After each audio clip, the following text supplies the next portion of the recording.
ലോക്സഭാ തെരഞ്ഞെടുപ്പിൽ വടകരയിൽ നിന്നും വൻപിച്ച ഭൂരിപക്ഷത്തിൽ വിജയിച്ച നേതാവാണ് കോൺഗ്രസിൻ്റെ ഷാഫി പറമ്പിൽ. എന്നാൽ 2026 നിയമസഭാ തെരഞ്ഞെടുപ്പിൽ അദ്ദേഹം നിയമസഭയിലേക്ക് മത്സരിക്കേണ്ടതിൻ്റെ അനിവാര്യത കൃത്യമായും കോൺഗ്രസിനകത്തുണ്ട്. അദ്ദേഹം വടകര ലോക്സഭയ്ക്ക് കീഴിലെ ഏതെങ്കിലും ഒരു നിയോജക മണ്ഡലത്തിൽ നിന്ന് ജനവിധി തേടിയാൽ തീർച്ചയായും അത് കോൺഗ്രസിനുണ്ടാക്കുന്ന കരുത്ത് വളരെ വലുതായിരിക്കും. കാരണം അദ്ദേഹം അത്രയധികം ക്രൗഡ് പുള്ളറായി മാറിക്കഴിഞ്ഞിരിക്കുന്നു.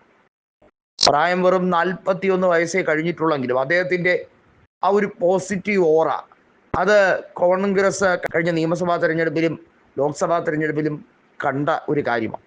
നിയമസഭാ തെരഞ്ഞെടുപ്പിൽ 2021 മെട്രോമാനായ ഇ ശ്രീധരനെ പോലും തകർത്തെറിഞ്ഞുകൊണ്ട് 3800-ലേറെ വോട്ടുകൾക്ക് വിജയിച്ച ആ മണ്ഡലം ഷാഫിയുടെ മേൽനോട്ടത്തിൽ ഉപതെരഞ്ഞെടുപ്പിനെ നേരിട്ടപ്പോൾ രാഹുൽ മാങ്കൂട്ടം 18400 വോട്ടിൻ്റെ റെക്കോർഡ് ഭൂരിപക്ഷത്തിലാണ് വിജയിച്ചത്.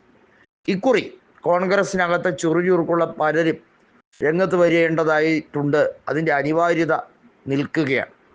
നിയമസഭാ തെരഞ്ഞെടുപ്പിൽ തീർച്ചയായും ബഹുഭൂരിപക്ഷം അനുകൂല സാഹചര്യവും UDFനാണ് എന്നുള്ളത് ഒരു പോസിറ്റീവ് ഘടകമാണ്. എന്നാൽ പേരാമ്പ്രയിലോ അതല്ലെങ്കിൽ തലശ്ശേരിയിലോ ഷാഫി പറമ്പിൽ നിന്നാൽ ഒരുപക്ഷെ വലിയ രീതിയിൽ മാറ്റമുണ്ടാക്കാൻ കഴിയും. പാർട്ടി ഗ്രാമങ്ങളിൽ പോലും ഷാഫി ഉണ്ടാക്കിയിരിക്കുന്ന വിള്ളൽ ചെറുതല്ല. കാരണം വടകരയ്ക്ക് കീഴിൽ വരുന്നതാണ് തലശ്ശേരി നിയോജക മണ്ഡലം. അവിടെ ഇപ്പോൾ MLA ആയിട്ടുള്ളത് സ്പീക്കർ ഷംസീറാണ്.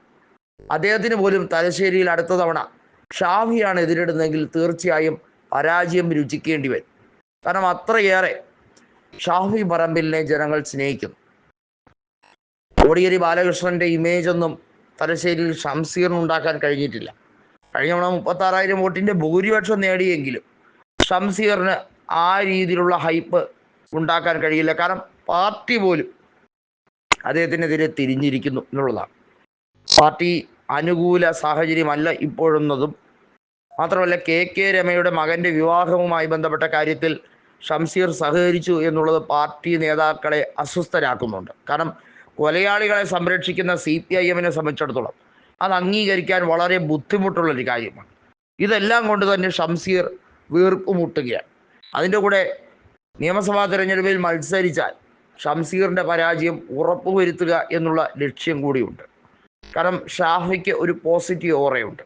അതിനേക്കാൾ ഉപരിയായി ഷംസീറിനെതിരെയുള്ള സ്വന്തം പാർട്ടി നേതൃത്വത്തിൻ്റെ വലിയ രീതിയിലുള്ള അള്ളുവെപ്പും കൂടിയാകുമ്പോൾ അത് ഡബിൾ ഇമ്പാക്റ്റായി മാറും എന്നുള്ളതിന് യാതൊരു തർക്കവുമില്ല. ഒരുപക്ഷെ ജോസ് കെ മാണിയും ഈ പറയുന്ന ശ്രേയംസ് കുമാറും ഒക്കെ പരാജയപ്പെട്ടത് LDFനകത്തുള്ള അള്ളുവെപ്പ് കാരണം തന്നെയാണ്. കാരണം UDFൻ്റെ സ്ഥാനാർത്ഥികളുടെ മേന്മ കൊണ്ട് മാത്രമല്ല, LDFനകത്തുള്ള തിരിച്ചടി കൂടി അവർ വലിയ രീതിയിൽ അത് അനുഭവിക്കേണ്ടി വന്നു എന്നുള്ളതാണ് യാഥാർത്ഥ്യം. അങ്ങനെ നോക്കുമ്പോൾ പല മണ്ഡലങ്ങളും തിരിച്ചു പിടിക്കാൻ കഴിയും. കോഴിക്കോട് MLAമാർ കോൺഗ്രസിനില്ലായിരുന്നു എന്നുള്ളത് എടുത്തു പറയണം. MLAമാരുടെ നഷ്ടം കോഴിക്കോട് മണ്ഡലത്തിൽ കോൺഗ്രസ് നന്ദി അനുഭവിക്കുന്നുമുണ്ട്. അവിടെ ഒരു തിരിച്ചുവരവിന് വേണ്ടിയുള്ള ശ്രമമാണ്. ഒപ്പം കണ്ണൂരിലെ പാർട്ടി ഗ്രാമങ്ങൾ കൂടി പിടിച്ചെടുത്താൽ അത് വലിയ മുന്നേറ്റമായി കോൺഗ്രസിലേക്ക് മാറും.